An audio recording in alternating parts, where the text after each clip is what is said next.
Ka nisur punimet për restaurimin e kullës së Turanit, monument kulture i kategorisë së parë, dhe një nga dëshmitë më të rëndësishme të trashëgimisë historike dhe arkitektonike në juglindje të vendit. E vendosur në fshatin Turan, kulla përfaqëson një vlerë të veçantë kulturore dhe historike për zonën dhe mëngjer. Gjatë periudhës së pushtimit osman ka shërbyer si kullë sinjalizuese.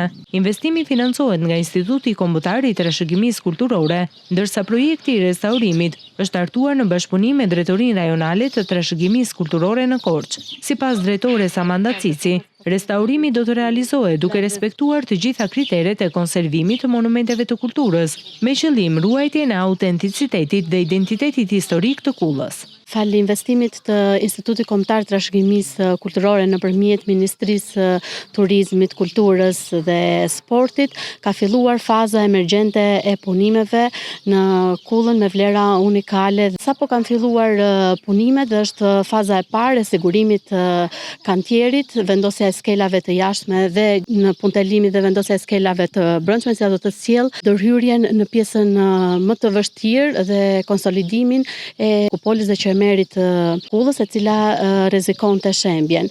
Në fakt për vite shkulla e Turanit ka qenë në listën e riskut.